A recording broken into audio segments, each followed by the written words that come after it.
What is the primary need that a woman wants from her husband? What's the primary emotion? That is the continual love and the continual enveloping of that attention that the husband always makes his wife his priority. The husband always shows his wife that I'm thinking about you, I'm caring about you, i.e., I will always love you. To feel that love, to feel cherishment, they need to be constantly reassured that their husbands love them, that their husbands always take them as number one, always. If women could get away with it, they want to be put on the pedestal and the husband just looks at them all day and night, and that would be great for them, right? They want to be number one in their husband's lives. So they want constant reassurance that the husband always loves them. Now, brothers, listen to this. Wives, do not take your love for granted. You take your wife's love for granted. You don't need your wife to constantly reassure you that you love me, you love me. No, you take it for granted. The fact that she's still living with you shows you she loves you. Well, it doesn't work the other way around. It does not work the other way around. A woman is always double guessing. Does he still love me? Does he still think about me? Does he still care about me? Does he still put me number one?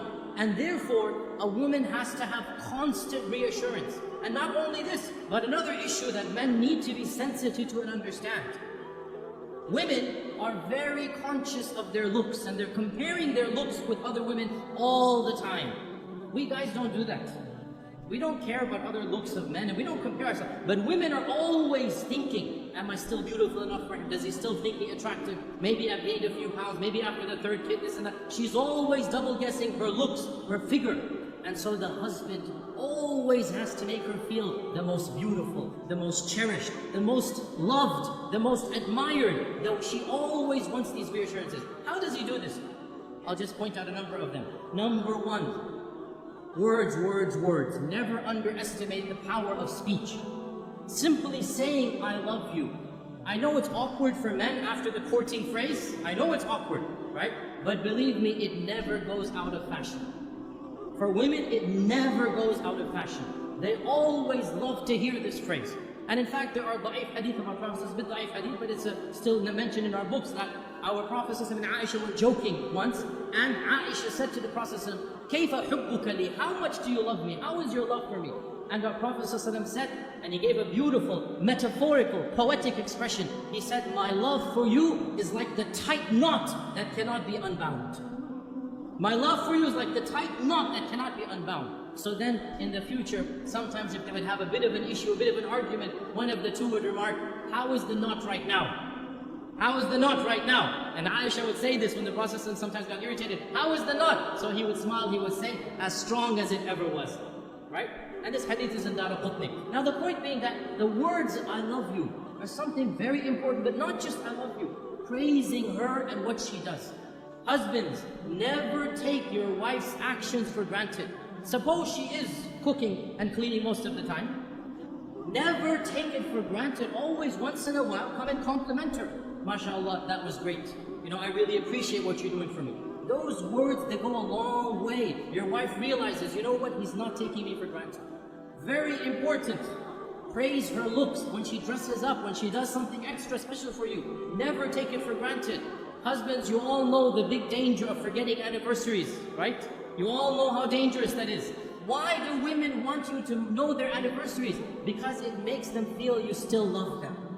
Makes them feel he still remembers me, he still cherishes me. And celebrating anniversaries, honestly, I believe there are some scholars, they say it's haram bid'ah. SubhanAllah, quote me, celebrating anniversaries is mustahab. It is encouraged in our religion. What greater thing to do than for the husband to tell his wife over and over again that I love you, I'll do it all over again. Take them out for a romantic dinner. Be romantic with your wife. What better way of showing that love? There's nothing wrong at all to show that love on your anniversary days. This is something that the Sharia encourages the husband and wife to have that love being bond together. Another thing that the woman wants is time. And time, this is now a difference in language. For husbands, time means the watch on your hand. So when the wife says, you never spend time with me, immediately it goes into calculation mode. I sleep 8 hours a day, I have breakfast 1 hour, I come home, that's 10 hours with you. How can you say I never have time for you? right? Because he's thinking of time in the dictionary definition of time. That's the clock. No, no, no, no. Women have a different dictionary. Women have a different vocabulary. For women, time means attention. Undivided quality attention. So, you're working 5 days of the week. You have that Saturday night free, and you want to go and you want to watch a television match. You want to watch a cricket game. You want to go and play some basketball. You want to do this and that. That is quality time. And you have just shown your wife, when you have quality time, you don't want to spend it with her. So what does that mean? You never go out with the guys? No, of course you have to go out with the guys. But understand, when she's asking for time, she wants quality time. And this also, when she comes to you to come for advice, she wants some issue to solve. One of the biggest problems that men have is they think as if the woman is coming to him to solve her problem. So immediately he'll say, oh, you did this wrong, you did that wrong, you should do this, you should do that. And that is not what the woman wants. What does the woman want? The woman wants a loving ear, a sympathetic ear. She wants somebody to listen to her problem, to be sympathetic to her, not necessarily to solve her problem. This is quality time. To express that whatever she went through was frustrating, was problematic, and inshallah, they will work it out. You have to give what the woman wants, and in return, she will give what you want. When the man gives love, when the man gives that, what we call romance, and romance is nothing. Men think romance is a very dangerous word. They never want to use it, right? All romance means is you show her you're thinking about her. You show her you're caring about her. Husbands, the phrase I love you, giving roses, remembering the anniversaries, taking them out, spending quality time. This is what romance is. When you give the wife the love, you make her feel like she's number one. Guess what? She'll make you feel like you're number one. And so the both of you make each other feel like number one. And that's exactly what marriage is all about.